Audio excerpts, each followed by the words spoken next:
Ok, bueno, pues buenas noches tengan todos ustedes. Es un gusto poder saludarles. Mi nombre es Paulo Valcárcel, ¿verdad? Tengo el privilegio ahí de poder trabajar con varios hermanos en el Ministerio de Enseñanza, ¿verdad? Para las iglesias de, de Centroamérica y Ecuador, ¿verdad? Entonces tenemos ahí el privilegio de estar trabajando ya desde hace un tiempo y pues queremos ahí servirles de la mejor manera. Nuestro deseo es poder servir a todos los hermanos que deseen, ¿verdad? Y que tengan el anhelo, el deseo de pues, conocer un poco más de la palabra de Dios o de herramientas que nos ayudan a conocer más de la palabra de Dios. Entonces, pues tenemos la oportunidad aquí en Profundiza de poder realizar varios módulos en el año. Normalmente estamos trabajando de 5 a 6 módulos en el año, pues en los cuales aprendemos ciertos cursos, módulos, disciplinas que nos ayudan, ¿verdad? A conocer un poco más la palabra de Dios y conocer más a Dios. Y en este año, pues queríamos tener algunos cursos que pueden ayudar a hermanos en la labor que desempeñan, algunos como predicadores, como líderes de grupos pequeños, como líderes de grupos medianos, ¿verdad? Como servidores o para todos los que deseen realmente venir y conocer más de la palabra de Dios. Entonces, hoy tenemos el primer curso, ¿verdad? El primer módulo, ¿verdad? En este año y es el módulo de principios de exégesis. Así que sean bienvenidos a este módulo, pues que sea un buen tiempo ahí para todos, ¿verdad? Para poder aprender. Ok, para que podamos aprender juntos, que es lo más importante. Así que sean bienvenidos, ¿verdad? De Guatemala, creo que tenemos, ¿verdad? De Bolivia, de Tegucigalpa, ¿verdad? De Ecuador, de Panamá, ¿verdad? De Costa Rica, ¿verdad? Son los que, de Tapachula, Chiapas, México también, ¿verdad? De Quetzaltenango, aquí mismo en Guatemala. Entonces tenemos ahí de varios lugares. Sean bienvenidos y pues vamos a iniciar, ¿qué les parece? Vamos a tratar de siempre tardarnos una hora, nos pasamos a eso un poquito, pero vamos a tratar ahí de no tardarnos mucho más de la hora, ¿verdad? Así que sean bienvenidos, vamos a orar y vamos a ir directamente a la clase, a la primera clase y al final de la clase, porque yo sé que varios están conectando ahorita o en el transcurso de la clase, al final de la clase, pues vamos a dar un poquito ahí de los pormenores del curso, ¿verdad? De qué se trata la dinámica, ¿verdad? Entonces, pero vamos a empezar orando. Amado Padre que estás en el cielo, queremos darte gracias por la oportunidad de conectarnos por este medio, poder iniciar el primer curso, Señor, de principios de exégesis. Estamos muy agradecidos, valoramos y apreciamos, Señor, esta oportunidad. Es un privilegio muy grande y lo valoramos. Y queremos pedirte, Padre, por este tiempo en el que tú nos ayudes. Te pedimos y te suplicamos que tú nos guíes, que tú abras nuestra mente y nuestro corazón. Padre, pueden haber tantas cosas, Señor, problemas, circunstancias, actividades que nos pueden distraer, Señor, en estos minutos, el mismo dispositivo, pero pedimos, Señor, y clamamos, Padre, para que nos ayudes a poder concentrarnos en este tiempo y poder aprender un poco, Señor, Padre, esta noche de esta introducción, que nos pueda ayudar, Padre, a poder engancharnos, Señor, y poder que tu espíritu pues, sea el que nos convenza a todos los que estamos conectados para poder continuar con el curso y poder tener un tiempo pues, de mucho aprendizaje y crecimiento. Gracias te damos, Señor, y oramos en Jesús. Amén. Ok, pues muchas gracias de nuevo a todos. Entonces voy a compartir pantalla y vamos a ir a la primera clase del día de hoy, que es nuestra clase de introducción, pero que nos va a ayudar mucho a poder saber y entender de qué se trata la exégesis y de qué se trata este curso, ¿verdad? Entonces vamos a ver acá. Voy a darle acceso a alguien más. Ok, bueno, principios de exégesis, clase 1, ¿no? Entonces, bueno, vamos a iniciar con algunas preguntas, ¿verdad? Algunas preguntas que nos pueden ayudar. ¿Por qué es tan importante el estudio del texto bíblico? ¿Verdad? ¿Por qué es tan importante para nosotros los cristianos el estudiar la palabra de Dios, el estudiar el texto bíblico? Por qué es tan fundamental para nuestro cristianismo? ¿Qué tal si leo e interpreto según el Espíritu, entre comillas, ¿verdad? Lo pongo ahí, me diga, ¿verdad? ¿Qué tal si nos dejamos de esto, de la exégesis, de la hermenéutica, de la interpretación? Y pues yo leo y le pido a Dios, Señor, por favor, háblame, ¿verdad? Dime dame la interpretación correcta, ¿no? ¿Verdad? Y ya me dejo de cursos y de diccionarios y de todo eso, ¿verdad? ¿Qué tal si hago esto? Estas son buenas preguntas, pero lo importante aquí es entender, hermanos, el tiempo. El problema que tenemos con los textos bíblicos es que la Biblia fue escrita hace muchos años, ¿verdad? Fue escrita hace los libros más antiguos, ¿verdad? Fueron escritos hace más de 3.500 años y los últimos hace 2.000 años, ¿verdad? Entonces, obviamente necesitamos entender que la diferencia de tiempo es mucha, ¿verdad? La diferencia de tiempo es demasiada. Entonces, ¿cómo logramos, no? ¿Verdad? Toda esa gran cantidad de 2.000 o 3.500 años de diferencia, ¿no? Venir y cómo lo tratamos de acortar, ¿no? Las versiones que tenemos, las versiones bíblicas, son sobresalientes. Tenemos una gran bendición en este tiempo, ¿verdad? Tenemos muy buenas Biblias, ¿verdad? Y todas las Biblias son buenas, ¿verdad? Honestamente, todas las Biblias son increíbles, o sea, todas las Biblias tienen un propósito de trabajo de los intérpretes, o sea, cualquiera que trabajó, ¿verdad? En ese mundo de la interpretación sabe más de idiomas bíblicos que lo que tú y yo y muchos vamos a saber juntos el resto de nuestra vida. Son personas que han dedicado su vida a esto y han hecho un gran trabajo, ¿verdad? Un excelente trabajo en cuanto a las traducciones, ¿verdad? Según sus propósitos de traducción, ¿verdad? Pero pues aún a pesar de ese gran esfuerzo de tratar de llevar el texto bíblico a nuestro idioma y tiempo, aún así es necesario el estudio profundo, es necesario, ¿verdad? Nosotros estudiar profundamente la palabra de Dios para darle el sentido correcto a la escritura y que eso pueda llevarnos a la comprensión del texto bíblico y a la transformación de nuestra vida. Lo primero que vamos a hablar esta noche es la autoridad de la Biblia. ¿Por qué la Biblia es tan fundamental en nuestra vida? Algunas cosas que nosotros necesitamos ver es que la Biblia es la norma de fe y de salvación para todo cristiano. Obviamente partimos desde la premisa de que todos los que estamos acá, ¿verdad? Somos cristianos, ¿verdad? Somos discípulos de Jesús, ¿verdad? Y entendemos y creemos que la Biblia es la norma de fe y la norma de salvación para nuestra vida.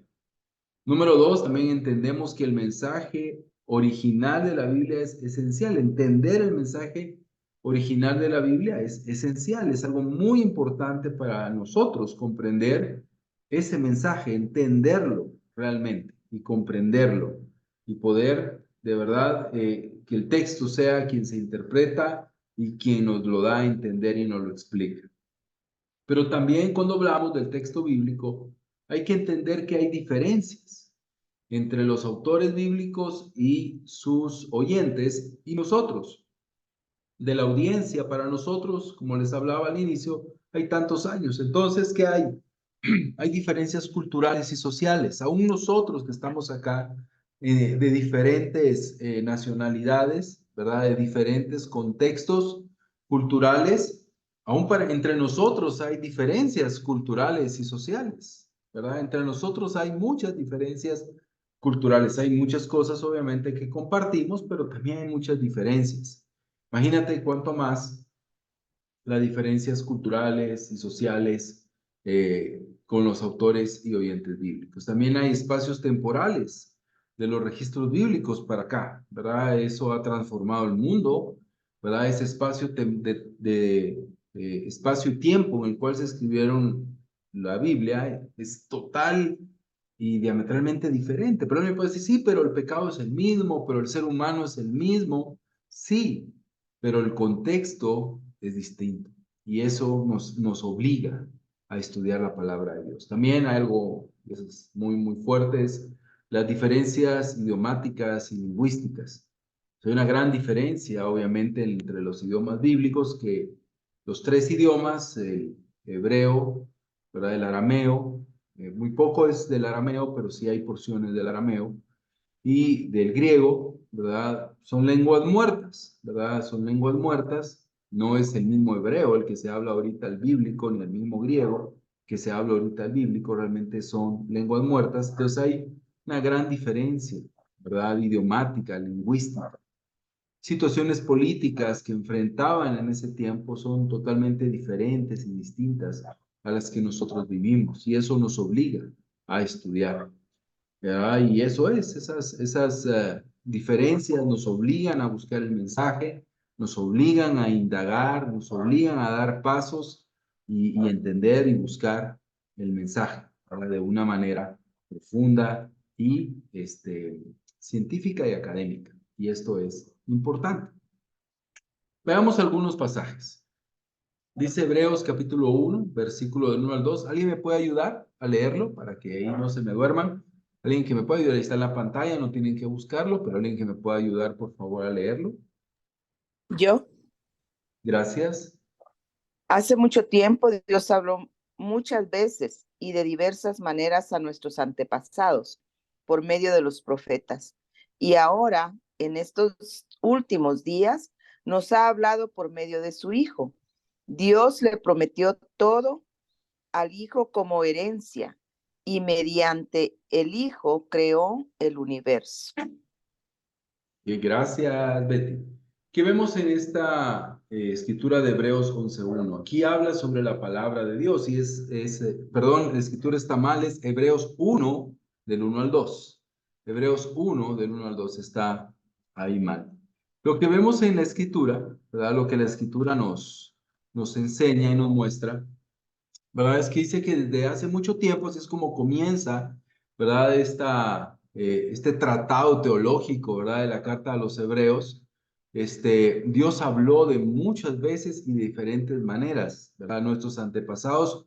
Y aquí da un medio, dice, por medio de los profetas, ¿verdad? Por medio de los profetas. Y ahora en estos últimos días, por medio de Cristo, ¿verdad? O Cristo es la palabra, o ¿qué vemos en esta escritura? Vemos que Dios utilizó la palabra, su palabra, la Biblia, para poder comunicar el mensaje a los antepasados de los hebreos, a la época bíblica que estaban viviendo en hebreos y hoy a nuestra vida. Pero él utilizó medios y esos medios dice que fueron los profetas.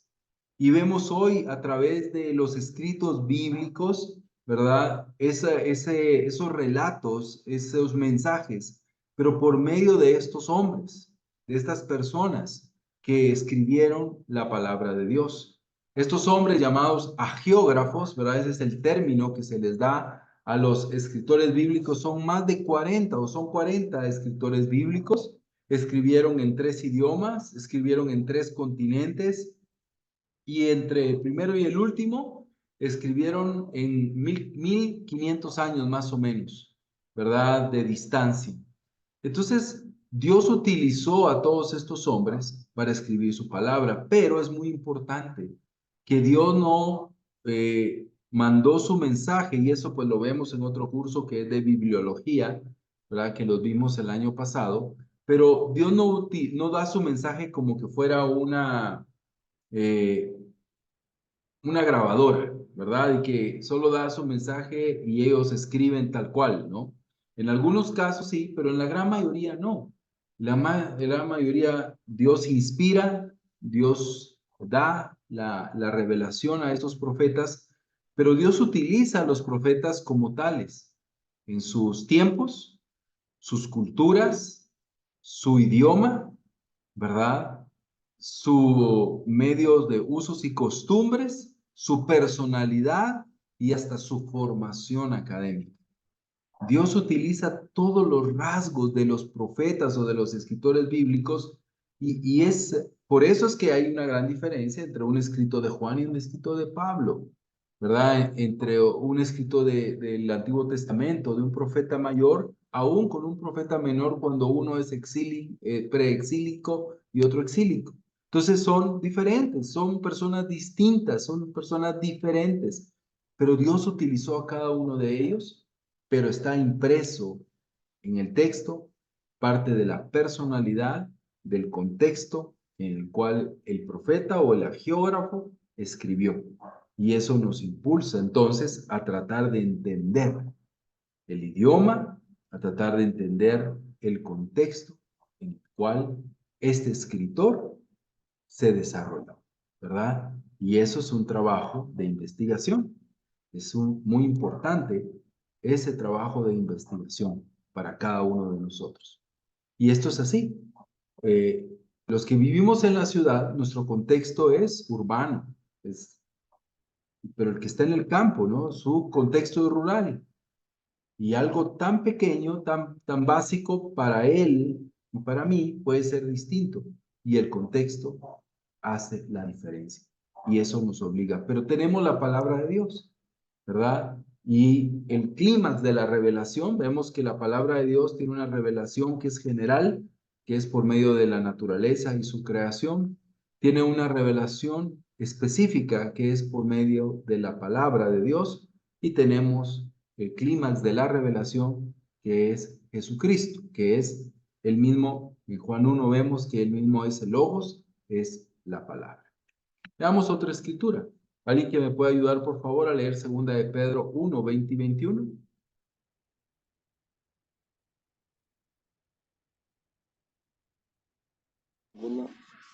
Yo, Paulo, Gracias, Wilson. sobre todo tienen que entender que ninguna profecía de la Escritura jamás surgió de la comprensión personal de los profetas, ni por iniciativa humana. Al contrario, fue el Espíritu Santo quien impulsó a los profetas y ellos hablaron de parte de Dios. Amén. Gracias. Gracias. Ok, aquí vemos una escritura que es conocida para nosotros, ¿verdad? Y habla de que obviamente estos hombres no escribieron, ¿verdad? No surgió de una comprensión personal. Lo vamos a ver más adelante, ¿verdad? Un poquito más cómo esto hoy en día puede ser muy común, ¿verdad? No fue una iniciativa humana, ¿verdad? Dice, al contrario, dice, fue el Espíritu Santo quien impulsó a los profetas y ellos hablaron de parte de Dios, ¿verdad? La palabra impulsar es la palabra inspirar, ¿verdad? Dios inspiró a estos profetas, a estos agiógrafos, a estos escritores bíblicos a escribir de parte de Dios. Nosotros creemos que el texto bíblico, que el canon bíblico, que esos 66 libros de la Biblia son palabra de Dios, ¿verdad? Y que Dios impulsó a los profetas y ellos hablaron de parte de Dios. Y que ese mensaje llega a nuestra vida hoy, ¿verdad? A través de los textos bíblicos que tenemos el día de hoy. Hoy obviamente nosotros no tenemos los manuscritos originales. Los manuscritos originales nunca, no existieron. Esos manuscritos, es un error decir, ¿verdad? Esta Biblia fue tomada de los manuscritos originales, ¿verdad? La pluma, ¿verdad? La hoja, ¿verdad? O papiro donde escribió ese profeta o ese apóstol ya no existe.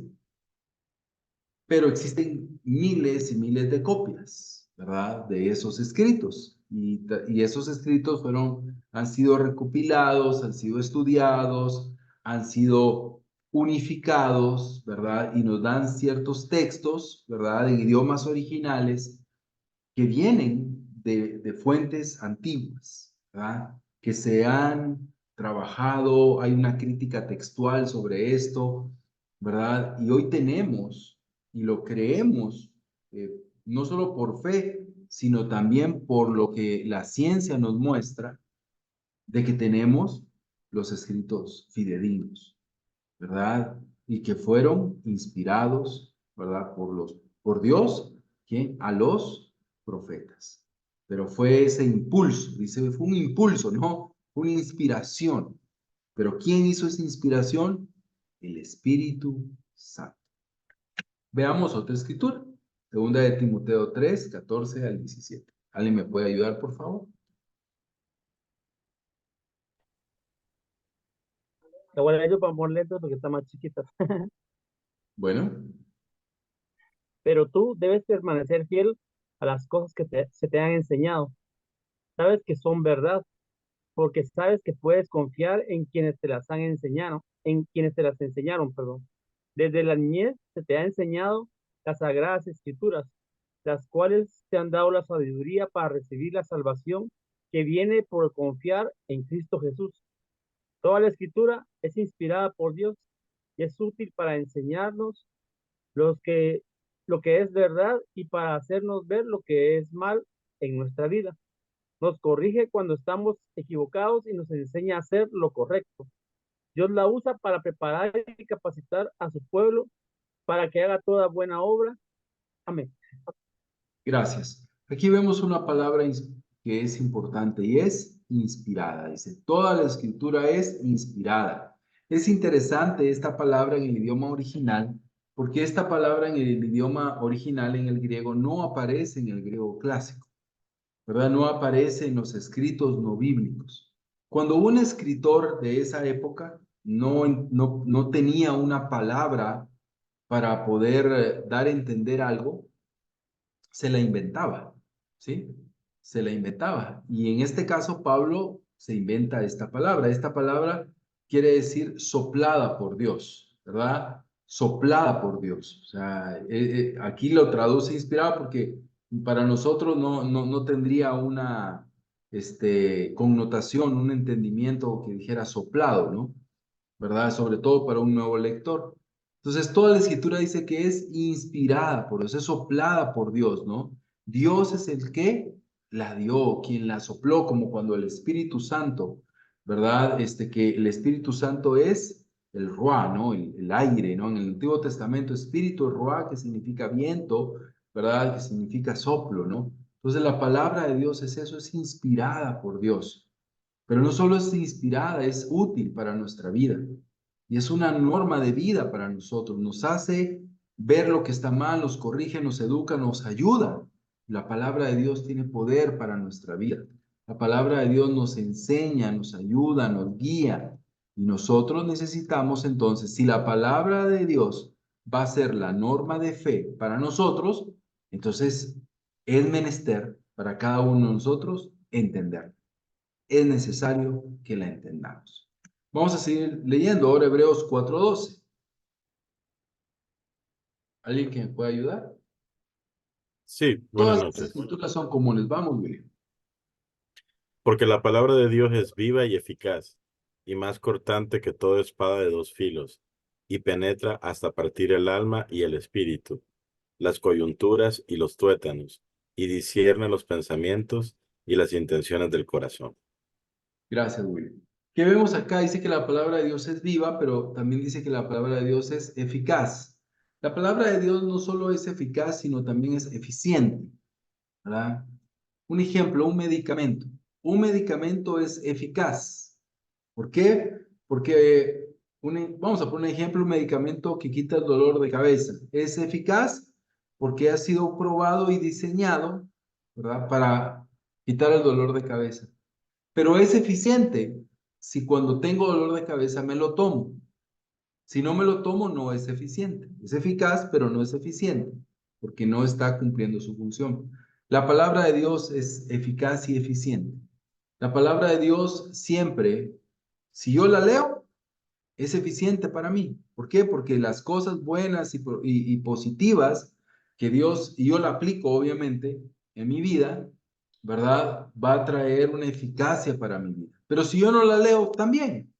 La palabra de Dios también va a ser eficiente porque en los aspectos negativos y de perdición se va a aplicar a mi vida. La palabra de Dios es poderosa, dice, es viva, es eficaz, es cortante, ¿verdad? Es profunda, penetra, dice, hasta el alma, hasta las coyunturas, los tuétanos. Para ellos el tuétano era, para nosotros es el átomo, ¿verdad? Sí, por eso te digo que el escritor bíblico escribe según su contexto y su entendimiento, ¿no? Y Dios utiliza lo que él entiende para inspirarlo.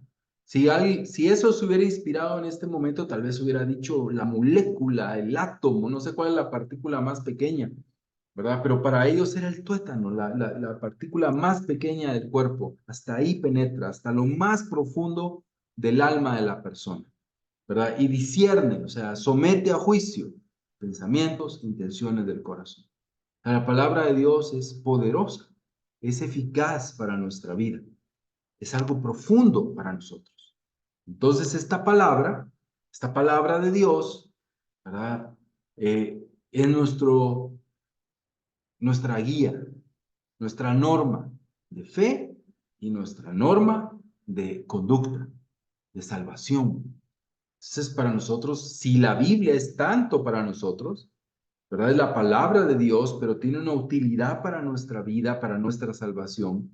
Todo cristiano debería estar inspirado, muy deseoso de estudiar profundamente la palabra de Dios, ¿verdad? Y entender profundamente qué es lo que quiere Dios, ¿verdad? En su vida y para su vida. No sé si hasta donde vamos alguien tiene algún comentario o alguna observación o duda breve.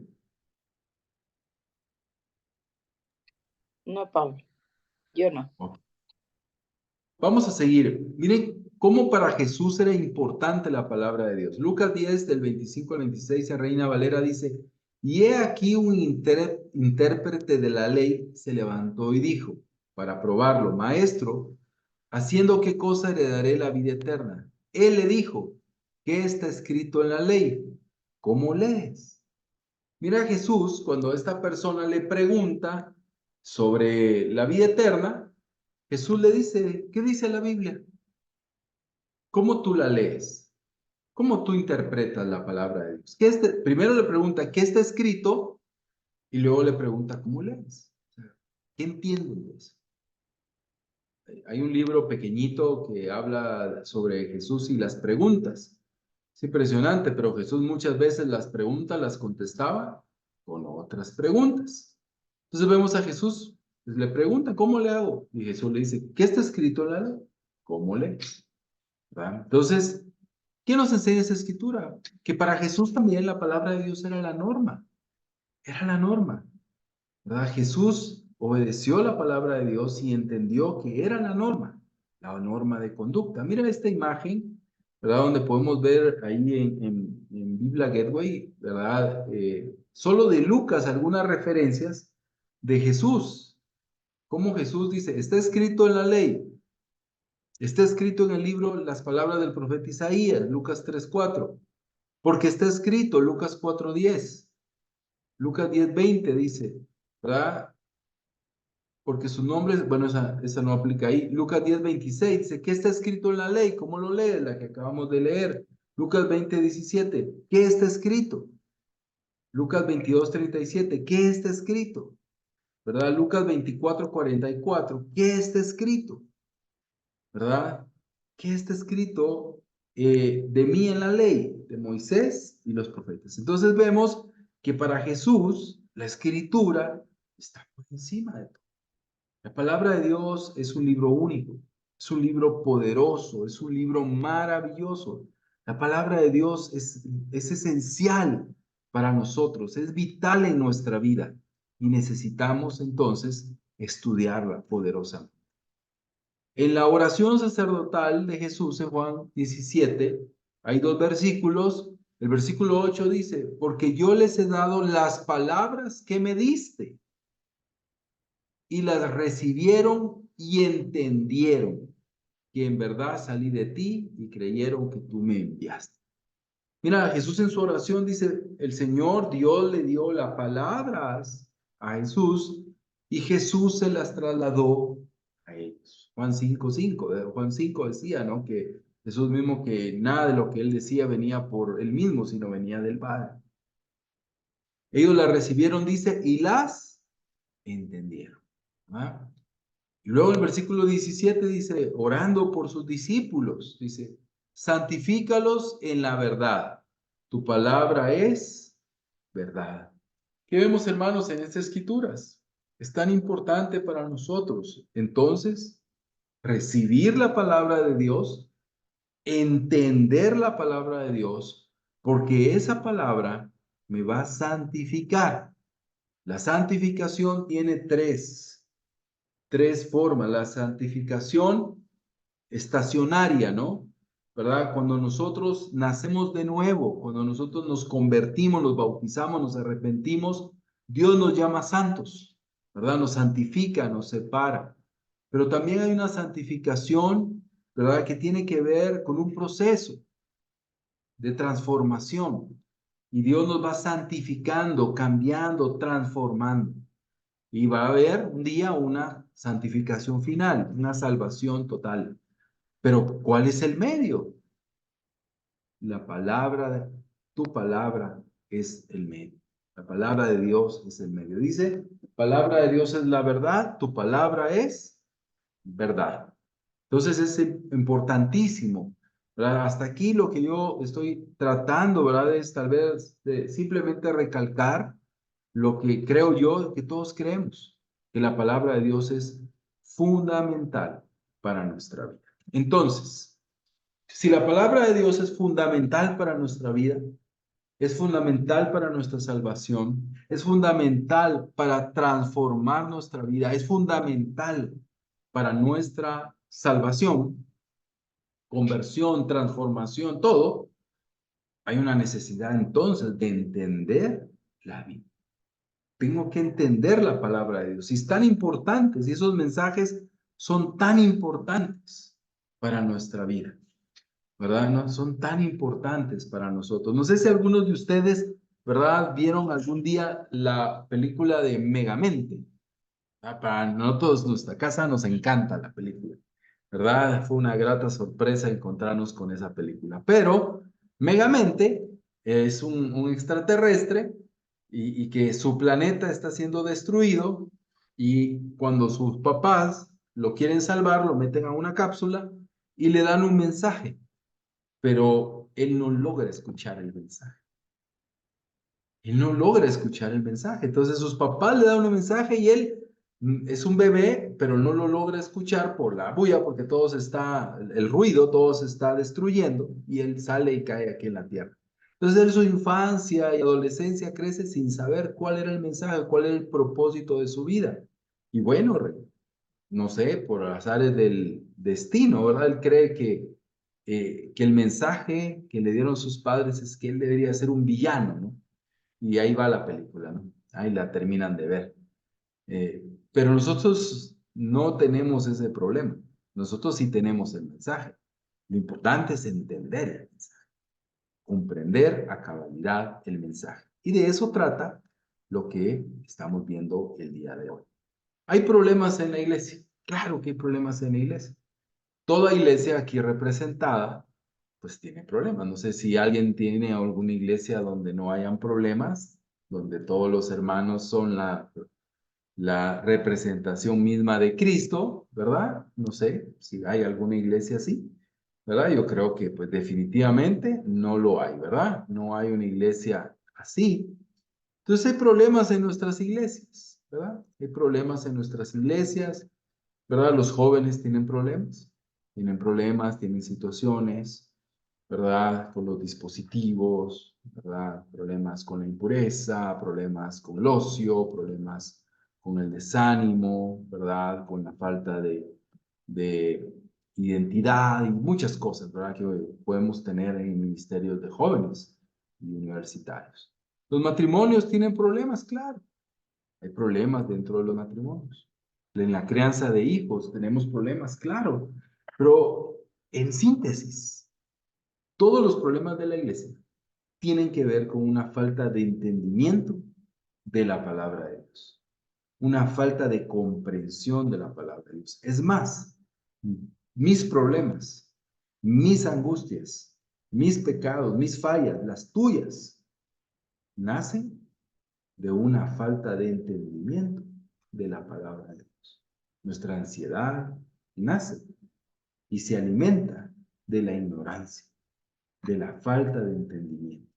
Entonces, si nuestras iglesias crecen en el conocimiento de la palabra de Dios, en el entendimiento y la aplicación de la palabra de Dios, tendremos iglesias maduras donde solventaremos de una manera más ágil los problemas. Si en mi vida yo tengo un mayor entendimiento y comprensión de la palabra de Dios, podré venir y solventar mis problemas, mis circunstancias, de una manera más eficiente, con la ayuda y la guía de la palabra de Dios, si hay un entendimiento profundo de ella. Entonces, es muy importante, hermanos, entender el mensaje. Es muy importante comprender el mensaje. ¿Por qué? Porque nos va a ayudar a tener una mejor vida en esta vida y prepararnos para la vida futura. Es muy, muy importante para nosotros y para nuestras iglesias. ¿Queremos tener una mejor iglesia? Hermano, no va a venir de más dinero, no va a venir de un lugar más bonito, más céntrico, de que los hermanos problemáticos se vayan. No, no creo que van a ser de ahí.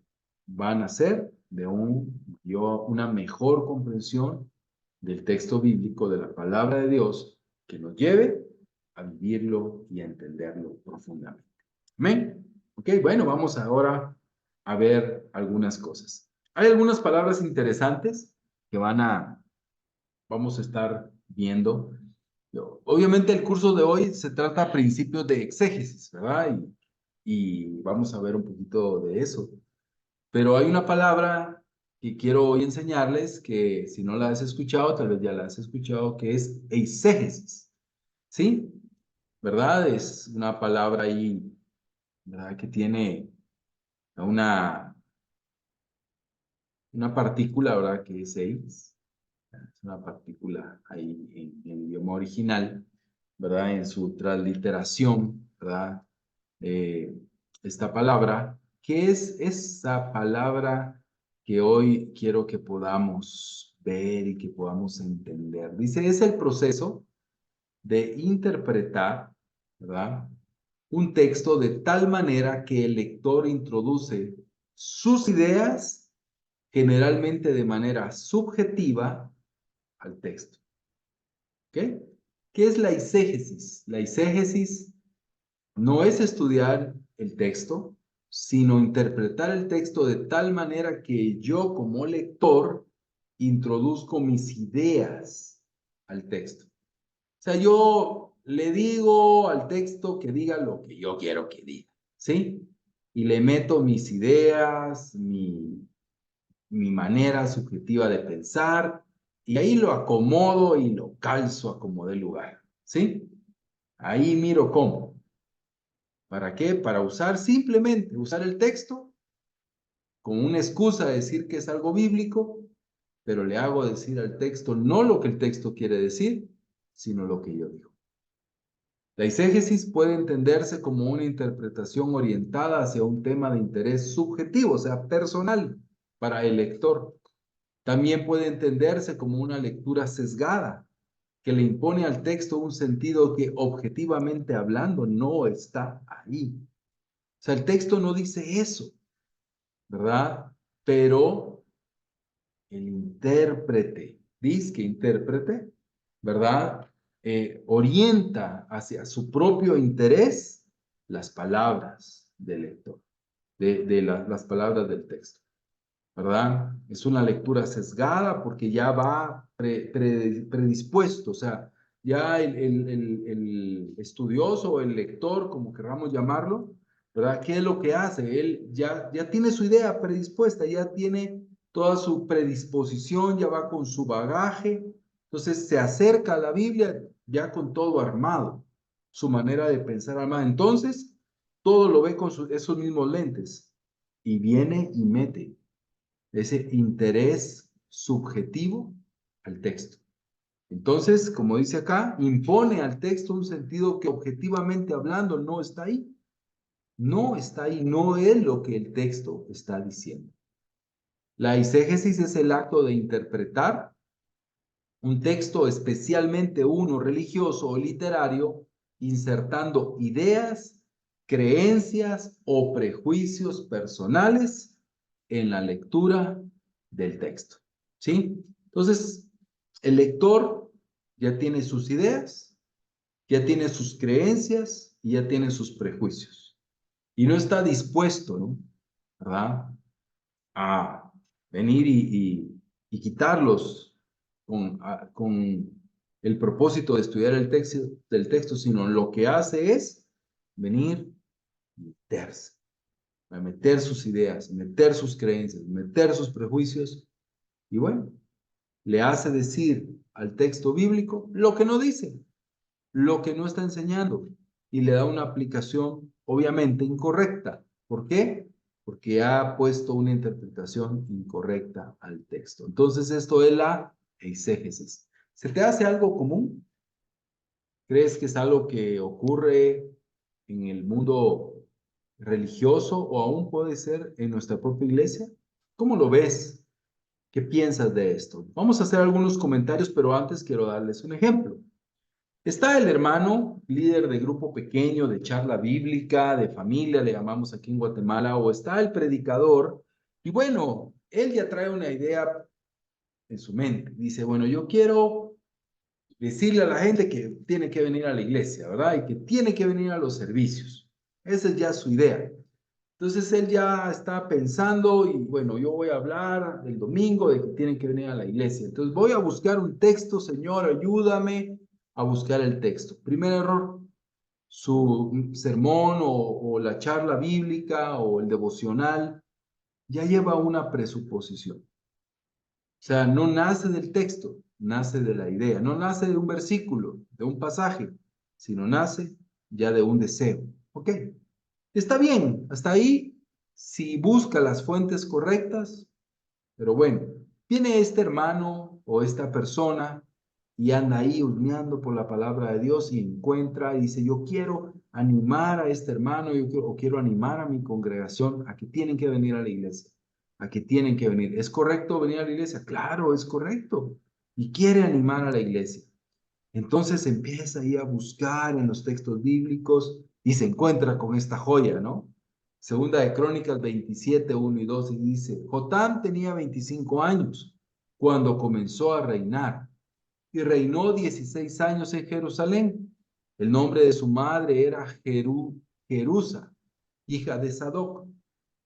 Jotam hizo lo recto ante los ojos del Señor conforme a todo lo que su padre Usías había hecho, pero no entró en el templo del Señor. Pero el pueblo seguía corrompiéndose. Y aquí encuentra la escritura esta persona. Y dice, bueno, aquí está la escritura y esta la voy a usar el domingo y les voy a enseñar sobre Jotam. Y este Jotam, aunque era una buena persona y tenía buenas intenciones, no iba a la iglesia, no entraba al templo. Y el pueblo seguía corrompiéndose. Y el pueblo seguía corrompiéndose. Entonces, encuentra este texto y su idea de venir a la iglesia los domingos calza, lo mete a la fuerza en este. Entonces, bueno, ¿cuál es el centro del mensaje que da esta persona? Dice, Usías fue al templo cada semana, pero su hijo no hizo lo mismo. Al final todo el pueblo se corrompió. Así también muchos jóvenes dejan la costumbre fiel de sus padres y no asisten más a la iglesia. O sea, él usa ese texto para decir esto. Hace una pregunta final. ¿Cuántas bendiciones Jotán dejó de recibir por no haber asistido al templo como lo hizo su padre? Y hace un llamado final y dice, los padres deben de inculcar a sus hijos el hábito de asistir a la iglesia y los jóvenes deben de seguir la costumbre de sus padres. Tal vez todo lo que él está pidiendo está bien, es correcto venir a la iglesia. Hay bendición con venir a la iglesia. Hay que seguir sin nuestros padres, como padres, inculcar esto a nuestros hijos. Pero el uso de este texto es incorrecto. El texto no tiene nada que ver con esto. Nada que ver con esto. ¿Verdad? Y ya puedes estudiar el pasaje a profundidad y sobre todo el capítulo 26 y ya podrás entender el texto. Pero eso es la exégesis. Es decirle, hacerle hablar al texto lo que el texto no dice. hacer hablar a la escritura lo que la escritura no dice. Y esto es un gran peligro cuando no hacemos un exégesis, cuando no hacemos un estudio. Vamos a decirle a la Biblia que diga lo que no dice. Y yo creo que pues todos de una u otra manera hemos caído en ese error, sobre todo cuando no estudiamos profundamente la palabra de Dios y utilizamos textos aislados. Yo le digo que es como usar el texto, la escritura o el versículo como un trampolín. La pongo ahí, pero solo es un trampolín para yo decir lo que quiero decir. Es más, a veces ya ni explico, ni explico la escritura, sino solo la leo, o solo se lee y se empieza a hablar y a decir lo que no dice la escritura. Pero me gustaría escuchar algunos comentarios. ¿Qué piensan de esto? ¿Lo ven? ¿Cómo lo ven? ¿Hemos caído en eso? ¿Qué piensan? Así con humildad y pues siendo reales, ¿cómo lo ves?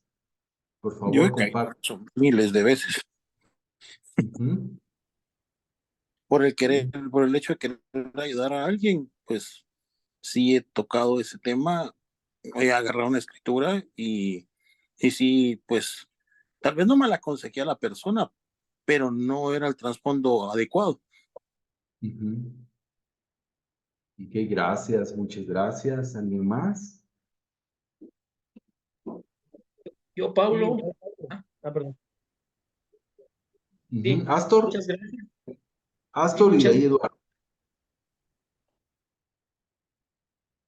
Hola Pablo, gracias. Sí, yo creo que hay una necesidad importante de respetar el mensaje original, la interpretación inicial, el mensaje que le fue dado en este caso al escritor inicial y no saltarnos de un solo a una aplicación. Creo que esa es una necesidad que he venido viendo en los últimos años, que muchas veces leemos la escritura y ¡boom! Nos vamos de un solo a la aplicación, va tirando a lo práctico, pero creo que hay una necesidad importante de no dejar perder la esencia, las perlas que hay en el mensaje original que fue transmitido, porque ahí está la esencia del corazón de Dios.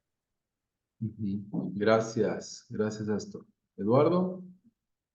Sí, también reconozco que muchas veces igual he dado escrituras para poder, que pretender ayudar a alguien, ¿verdad? Tal vez porque mencionaba algo de la necesidad que tenía algún hermano, pero no la he profundizado realmente, ¿verdad? De lo que realmente el texto quiere decir, ¿verdad? Sino solamente porque mencionaba algo de lo que el hermano necesitaba, ¿verdad? Ujú. Dice la palabra, digamos, y ahí uno la usa, Ajá. ¿no? ¿Verdad? ¿Alguien más? Ok, bueno. Pues yo creo que todos, ¿verdad? William, ¿quieres compartir? Sí, buenas noches, Pablo. De igual forma, creo que en algún momento pienso que la mayoría de discípulos en nuestro afán de querer ayudar a otros cometemos este error de tratar de interpretar escrituras que no dicen lo que realmente queremos transmitir, pero para sonar más espirituales o para tratar de ser más bíblicos, muchas veces usamos ese tipo de recursos, pero realmente no es la forma correcta. En lo personal sí me pasó en varias ocasiones. Gracias, William. Lesbia y terminamos con Daniel. Buenas noches. Buenas noches, Pablo. Buenas noches, hermanos. Pues nos damos cuenta, ¿verdad?, de que cuánto el no leer y entender las escrituras nos ha hecho caer en muchos errores, muchas veces, muchos años de nuestras vidas espirituales, ¿verdad? Por darle, no darle ese debido lectura desde el principio de la escritura al final de la escritura, ¿verdad? Y nos vamos al primer mensaje que sale, ¿verdad? Y no lo interpretamos bien, pero lo menos ya no vamos a cometer errores, ¿verdad? Porque estamos aprendiendo eso y eso es bueno, de darnos cuenta que debemos de leer, de leer y como decía Jesús, es palabra de Dios y tenemos que interpretarla muy bien. Muchas gracias, Pablo. Gracias, muchas gracias. Vamos a continuar y los demás pueden compartir ahí en los siguientes puntos para que vayamos. Pero gracias ahí. Me anima ahí escucharlos. Entonces vemos que la exégesis está ahí, ¿verdad? Y que bueno, como ustedes comentan, pues yo también, ¿verdad? A veces hicimos eso y hoy lo que queremos es tratar de esforzarnos, ¿verdad? Poner de nuestra parte, ¿no?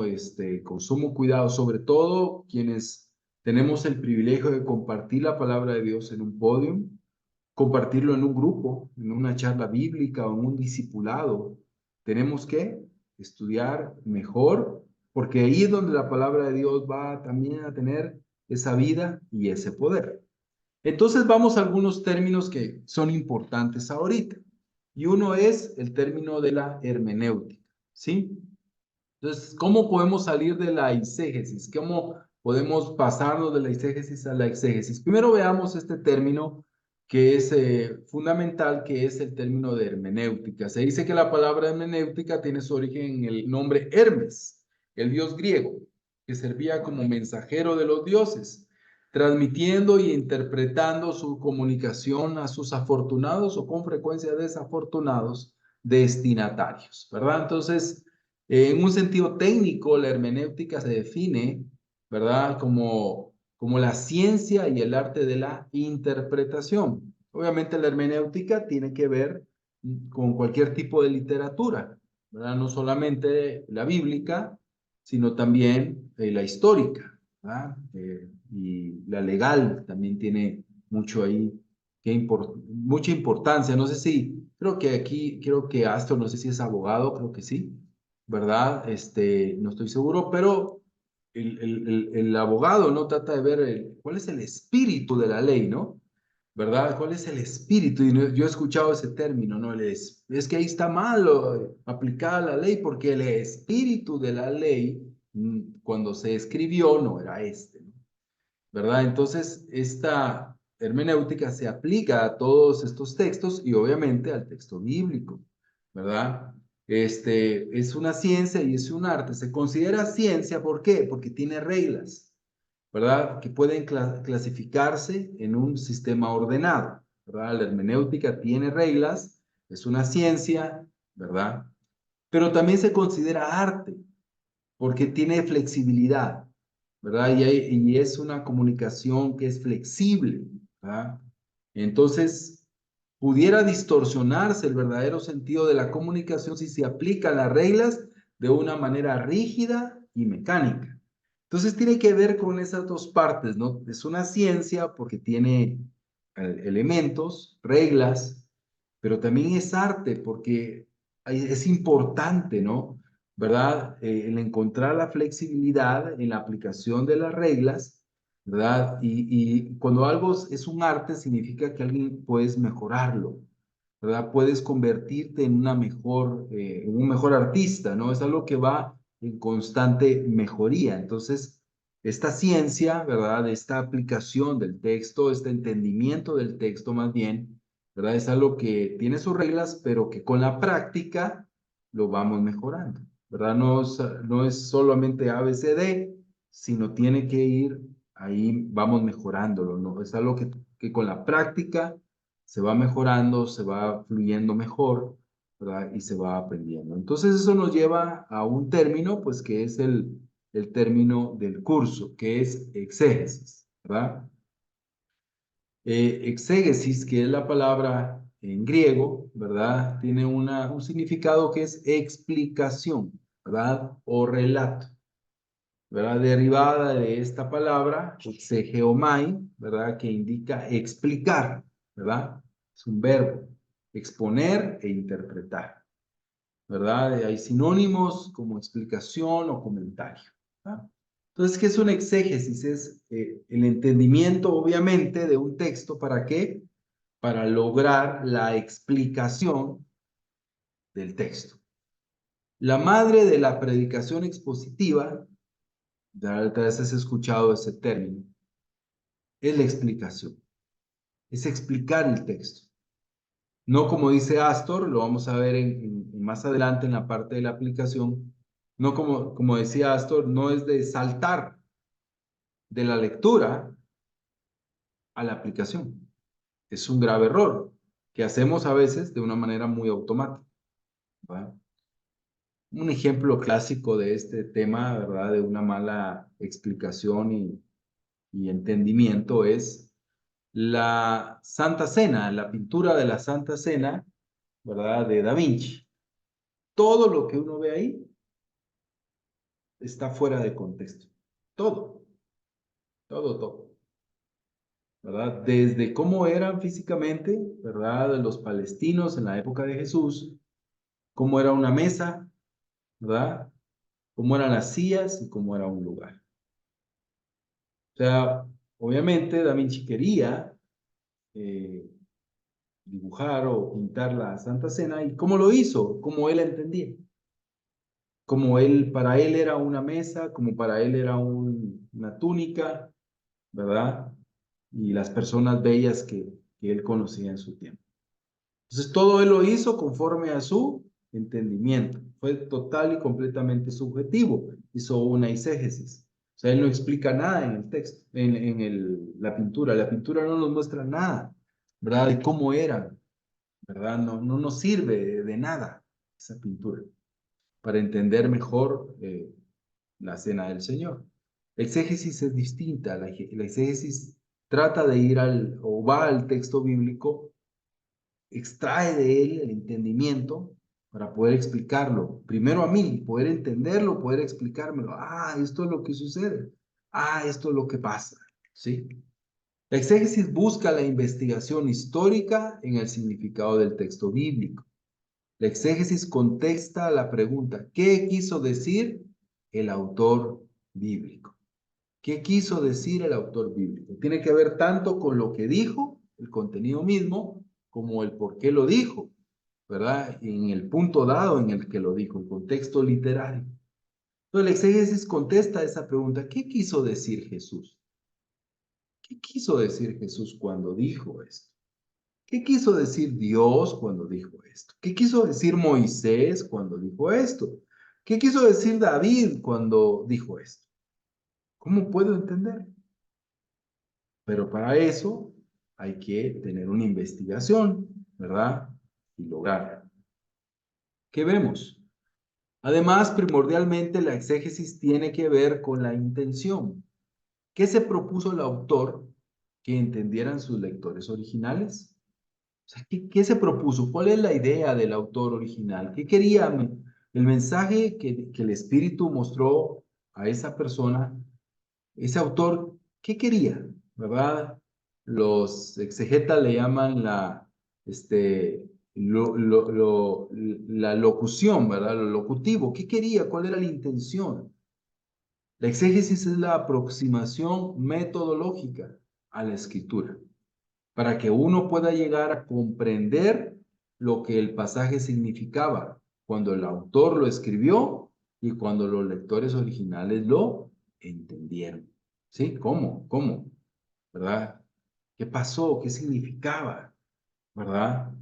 ¿Qué significaba eso? La exégesis implica que la explicación del texto ha surgido del análisis cuidadoso y detallado.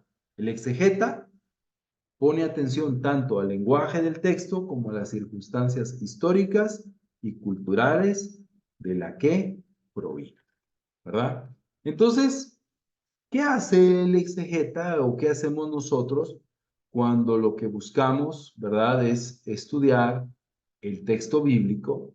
¿Qué es lo que hacemos? Es esa investigación, ¿verdad?, esa aproximación metodológica a la escritura.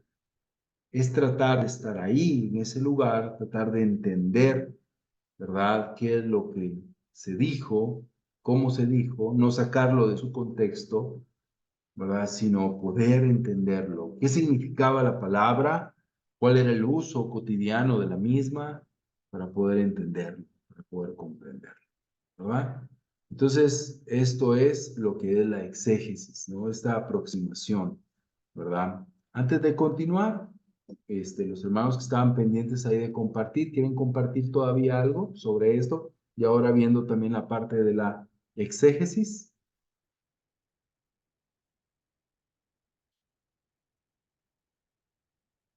Ok. Entonces, ¿qué es la exégesis? Es la explicación del texto. ¿verdad? Ese poder explicar, poder entenderlo, obviamente, para poder explicarlo, ¿verdad? Yo no puedo explicar algo que yo no entiendo, ¿verdad? No puedo explicarlo, entonces tengo que entenderlo. Hay diferentes maneras, métodos de interpretación bíblicos. Uno es el literal, ¿verdad? Este método, el literalismo, fue mayormente utilizado por los rabinos judíos, quienes interpretaron las escrituras en forma directa y sencilla, resaltando el significado llano, simple y natural del texto, aplicado a la vida de las personas. Este es y existe todavía, ¿verdad? Este método de interpretación donde a letra muerta, ¿verdad? Se trata de interpretar lo que el texto dice, tal como lo dice, ¿verdad? Este método, ¿verdad? Fue utilizado por los rabinos, pero estos rabinos interpretaban aún mal las escrituras, ¿verdad? ¿Por qué? Porque la diferencia de los textos, sobre todo después del exilio babilónico, ¿verdad? Muchos de los escritos de los profetas exílicos y posexílicos tenían un contexto totalmente diferente al de los rabinos judíos del primer siglo o del siglo IV. Entonces, pero ellos interpretaban literalmente la escritura, por tal razón, ¿verdad? No podían darle el significado. ¿Por qué? Porque era demasiado literal y las palabras cambian conforme pasa el tiempo. William, ¿querías decir algo? Le quería hacer una consulta. ¿Qué significa Sí. posexílico? Ok, existe el exilio babilónico, ¿verdad? En el año 586, los judíos fueron exiliados, ¿verdad? A Babilonia, ¿verdad? Fue destruida Jerusalén, fue destruido el templo, ¿verdad? Y ellos fueron exiliados a Babilonia. Entonces hay un término, porque varios profetas, como Isaías, Jeremías, Ezequiel y los profetas menores, son parte como de ese evento histórico hasta cierto punto. Isaías y Miqueas, un ejemplo, son profetas preexílicos. Ellos escribieron antes del exilio babilónico, ¿verdad? Ezequiel y otros escritores fueron, Jeremías, perdón, no, Jeremías fue preexílico y exílico. Otros escribieron en el exilio, o sea, ellos escribieron desde Babilonia, y otros como Ageo, Zacarías y Malaquías escribieron después del exilio. Cuando ellos ya regresaron a Jerusalén a reconstruir la ciudad, ellos escribieron. Entonces, digamos que lo que hacía eh, estos escritos, un ejemplo de Jeremías, que eran exílicos, que fueron escritos, o Zacarías, que fueron escritos algunos en el exilio babilónico y otros profetas, estos rabinos los querían interpretar literalmente, aun cuando había una diferencia de 200 años y la palabra era distinta. Entonces, pero ellos era su método de interpretación. Entonces, obviamente traía muchos errores. ¿Por qué? Porque el idioma cambia. Solo vamos a nuestros abuelos, bueno, ya uno a los muchachos ahora, pues hay cosas que no muy entienden, ¿no? ¿Verdad? Entonces, el idioma cambia. Entonces es complejo este método de interpretación literal, ¿verdad? No sé si contesto la pregunta, Willy. Sí, muchas gracias. ¿Ok? Entonces es un método. El otro método es el método alegórico, ¿verdad? El método alegórico se caracteriza por el uso de figuras, de ilusión, ¿verdad? Para representar un hecho o situación como una cosa distinta. Este fue un método muy utilizado por los padres apostólicos, o sea, los líderes de las iglesias después de la muerte de los apóstoles. No todos, pero muchos de ellos utilizaron el método alegórico, ¿verdad? ¿Qué es el método alegórico? Es darle una figura, una ilusión, una alegoría al texto y el texto no lo dice. Vamos a poner un ejemplo. La parábola del hijo pródigo, ¿verdad? Cuando el hijo pródigo regresa, ¿verdad? Dice que le ponen la túnica, las sandalias y el anillo, ¿verdad? El texto dice nada más eso. ¿verdad? No hay muchos entendimientos más que lo del anillo, que creía ser autoridad, pero bueno, dice, el calzado se lo pusieron, ¿por qué? Porque el calzado representa que él ya no era esclavo, ahora era tomado como hijo, y eso representa, y alegoriza, ¿no? ¿Verdad? La túnica representa y lo que ahora, entonces el texto no lo dice, el contexto histórico tampoco, ¿verdad? Pero lo alegorizan, ¿no? Yo he escuchado alegorías, un ejemplo de la construcción del tabernáculo, ¿no? Alegorías de que los clavos, ¿verdad? Que jalaban el tabernáculo representan los clavos de la cruz. Pero los padres apostólicos cayeron en mucha alegoría, ¿no? ¿Verdad? Le daban una interpretación al texto que el texto no decía, ¿verdad? Y lo espiritualizaban, esa tal vez es la palabra, ¿verdad? Lo espiritualizaban, algo tal vez que era cotidiano, como el calzado, como una... Él venía en harapos, pues, el hijo pródigo venía descalzo, era un indigente, ¿no? Pues mínimo pues, le pones vestiduras, pero lo espiritualizan y ese es el método alegórico. Ambos métodos fueron utilizados históricamente, ¿verdad? Algunos pues, como el alegórico todavía puede ser utilizado, pero no tiene mucho sustento histórico-gramatical. Entonces eso nos lleva al método que es el que nos va a llevar a trabajar durante estas semanas. Pero antes quiero darles un ejemplo de por qué es importante el entendimiento. Mira el Quijote creo que fue escrito como en el año 1605, empezó por ahí, ¿verdad? La escritura de, pero es en los 1600 que se escribió el Quijote, dice, esto es literal, dice, bueno, Iris, antes de ver a Don Quijote, ¿quieres preguntar algo o compartir algo?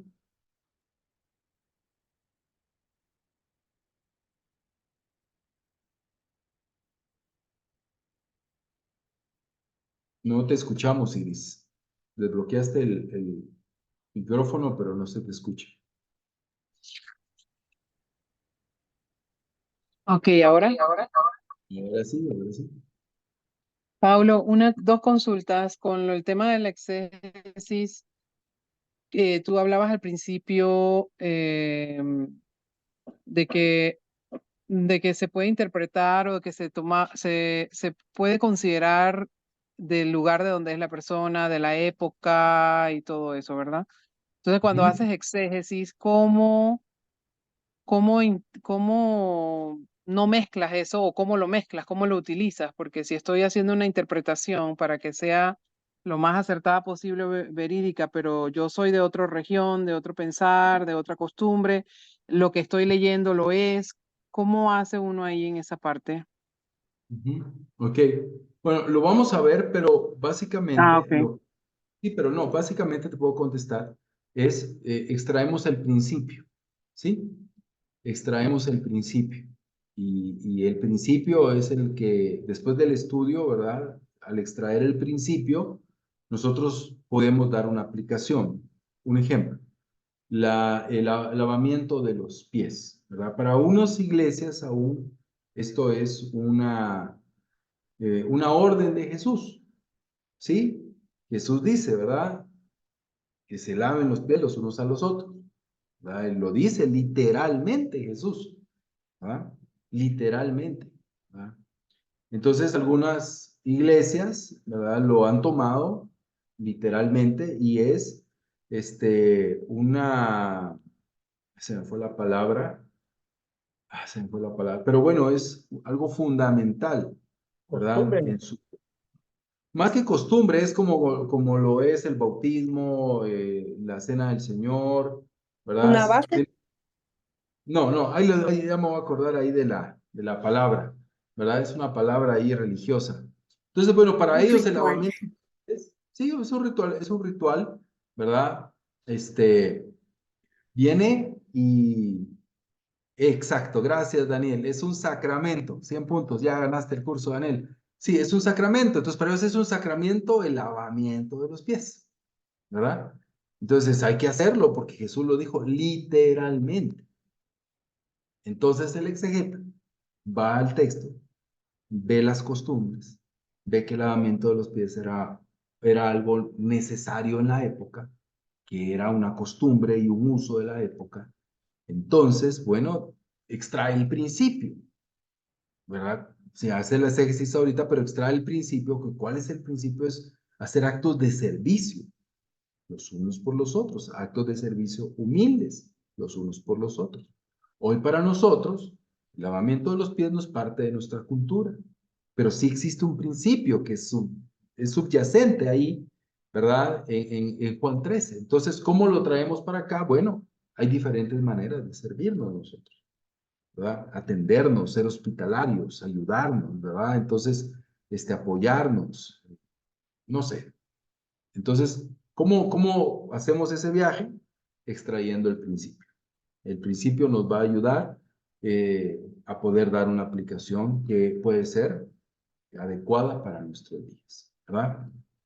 Y bueno, un ejemplo de Don Quijote dice, el capítulo 4 de Don Quijote dice, la del alba sería cuando Don Quijote salió de la venta, tan contento, tan gallardo, tan alborozado, por verse ya armado caballero, que el gozo le reventaba, dice, por las hinchas del caballo.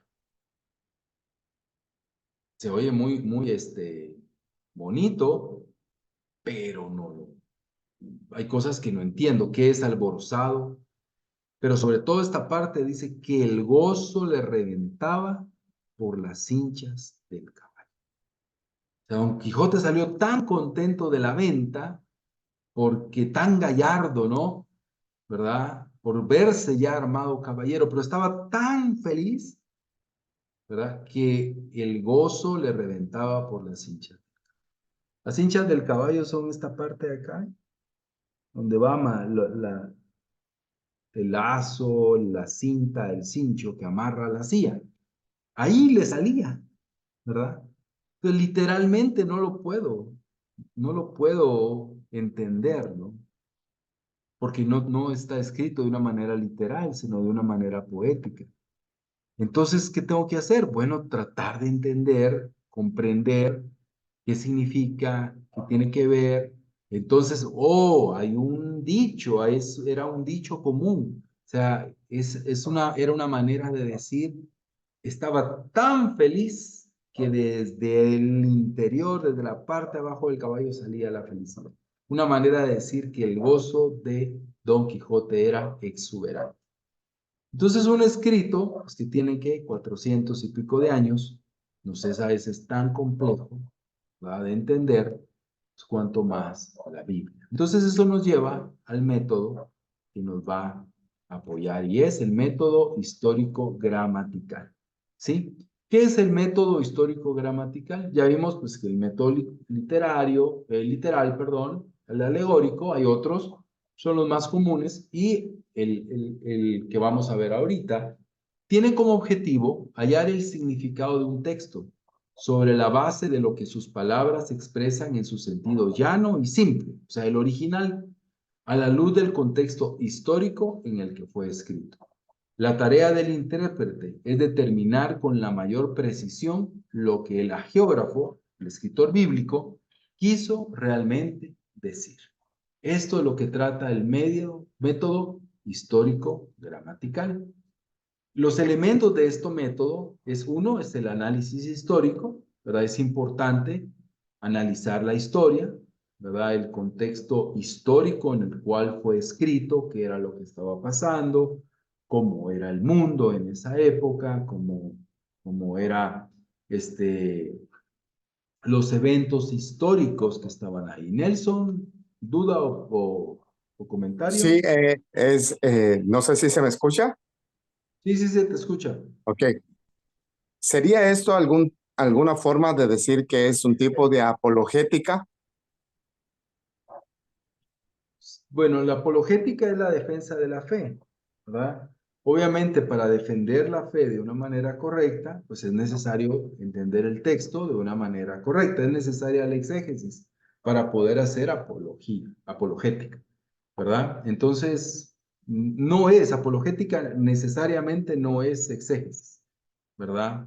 Pero se vale del exégesis para lograr hacer una defensa del texto bíblico, tal como cómo se tiene, ¿verdad? Buena pregunta, gracias, ¿verdad? Entonces, bueno, ¿qué es el elemento, los elementos de este método histórico-gramatical? Pues obviamente hay que estudiar la historia, hay que estudiar la cultura, ¿verdad? ¿Cómo era la cultura en ese tiempo? Para nosotros nos choca tanto, ¿verdad? Las hermanas, bueno, todos, pero las hermanas más, ¿verdad? Esas escrituras que son tan fuertes, ¿no? Hacia la mujer, ¿verdad? Se ve el machismo ahí, ¿no? Aparentemente, ¿no? Pero ¿cómo era la cultura en ese tiempo? ¿Cómo era? ¿Cómo era la iglesia?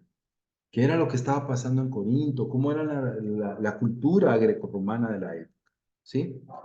El análisis contextual. ¿Cuál es el contexto bíblico? Aquí ya hablamos del texto bíblico. ¿Cuál es el contexto del libro? ¿Cuál es el mensaje del libro? ¿Cuál es el propósito del libro en general? ¿Cuál es el propósito del pasaje, de los versículos que están antes, los versículos que están después, o de la sección, el contexto, ¿verdad? Hay que analizarlo. A veces sacamos la escritura, solo leemos la escritura y la escritura se contradice a un versículo abajo, la explicación que yo doy se contradice a un versículo abajo o un versículo anterior, ¿sí? Entonces, ¿cuál es el contexto? Hay que hacer un análisis del contexto literario. El análisis gramatical.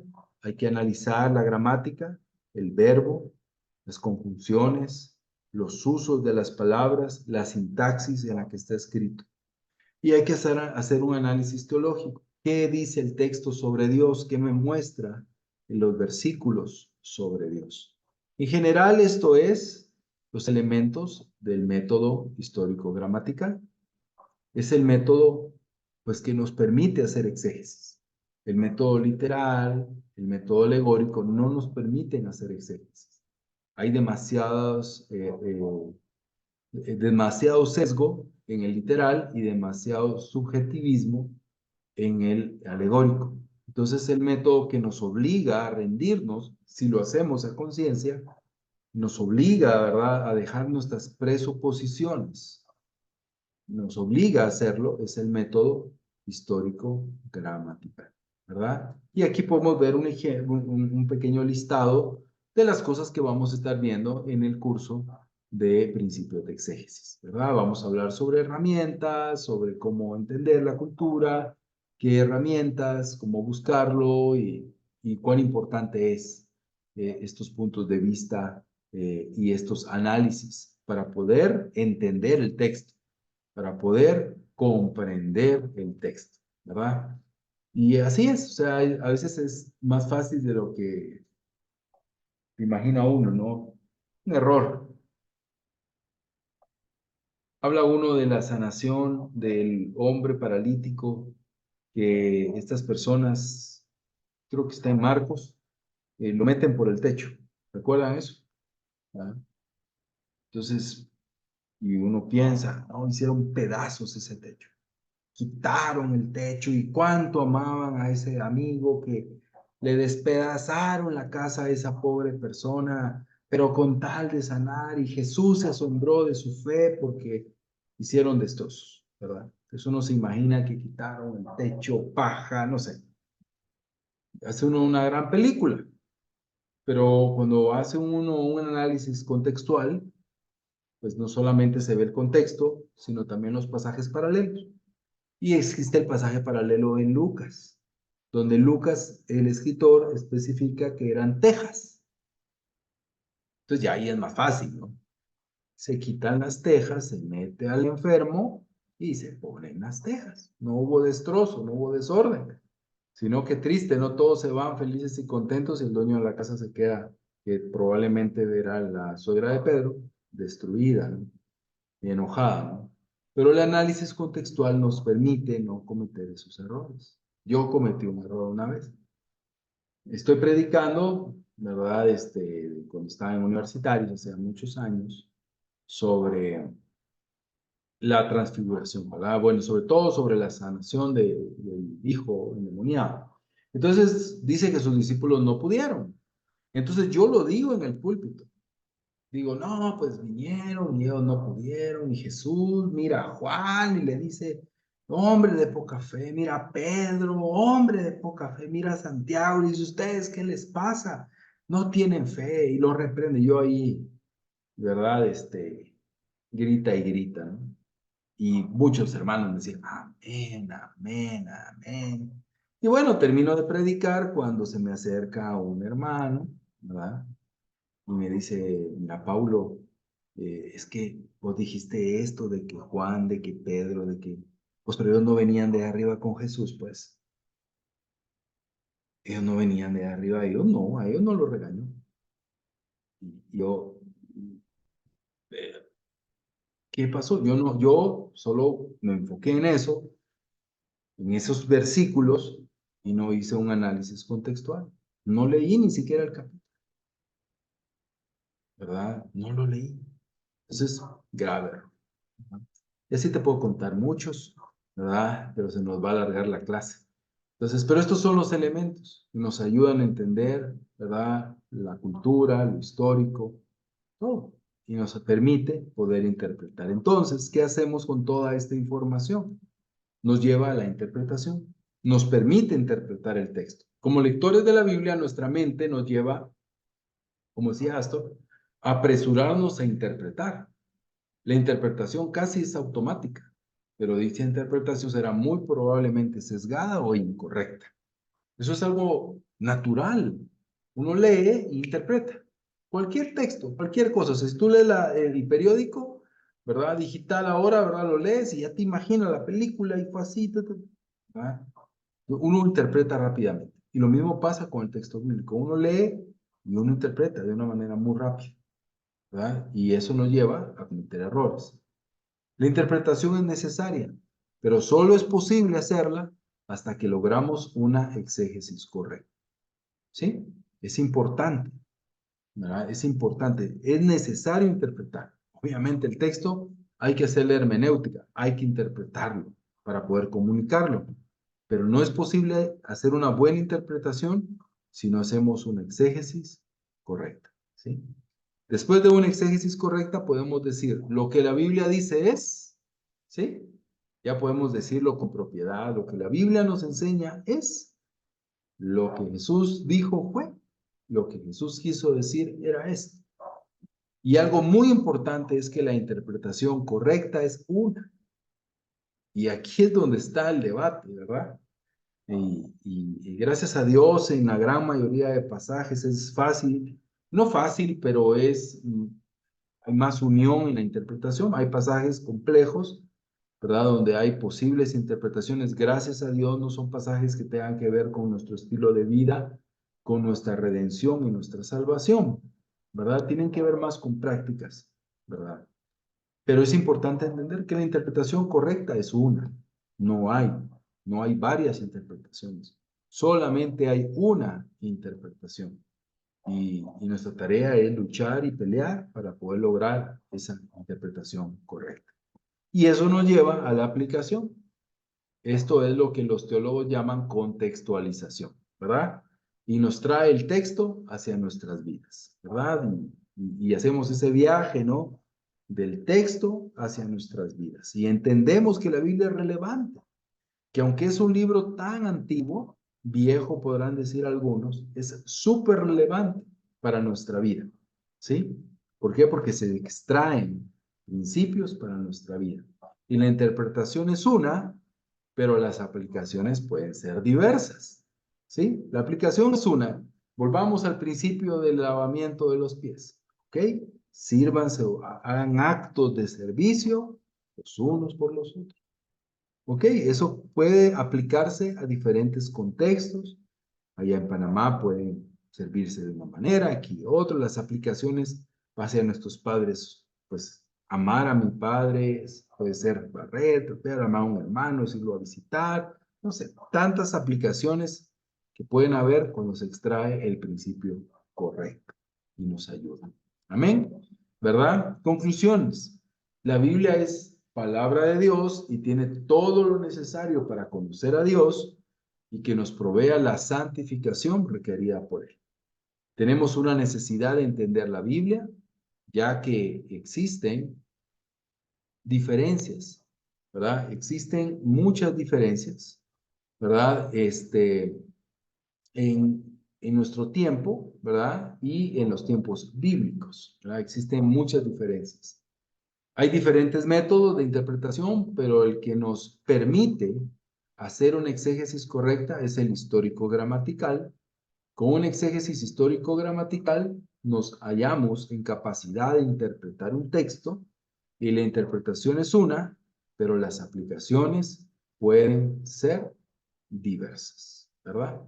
Entonces, eso serían ahí nuestras conclusiones para el día de hoy, la clase de hoy, ¿verdad? Estas fueron las fuentes, ¿verdad? Nada me inventé yo, ¿verdad? Estas fueron las fuentes que consulté, ¿verdad? Los libros que consulté, también una exposición de Samuel Pérez Míos y también el sitio de Coalición por el Evangelio, ¿verdad? Fueron consultados, ¿verdad? Y estos libros. Vamos a leer en este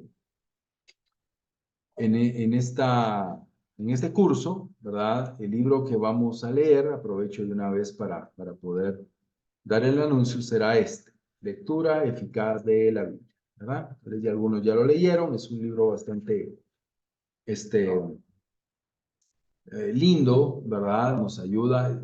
Nos da un contexto general, ¿verdad? No habla específicamente de método que vamos a ver hoy, pero nos ayuda a entender los géneros literarios, ¿verdad? Cómo hay que interpretar dichos géneros, ¿verdad? Da ejemplos. Entonces, es una gran herramienta, ¿verdad? Si tú lo quieres comprar físico, es muy probable que esté en cualquier librería, ¿verdad? Ahí evangélica, ahí lo vas a encontrar, pero igual yo te voy a proporcionar un PDF, ¿verdad? Si no quieres gastar y lo quieres leer, ¿ok? ¿Verdad? Al final del curso igual te voy a proporcionar varios libros sobre este tema en PDF y también herramientas que te van a ayudar en la tarea, ¿verdad? De hacer exégesis. Bueno, si te agradó, ¿verdad? Esta fue ya la clase, ¿verdad? Aquí paso ya animarte si tú quieres ser parte de este curso, si tú quieres formar parte de este curso, ¿verdad? Espero pues que ya tengas el plan del curso, ¿verdad? Si no, pues de una vez creo que puedo dejarlo por acá y lo puedes descargar, ¿verdad? Ahorita lo voy a poner de una vez acá en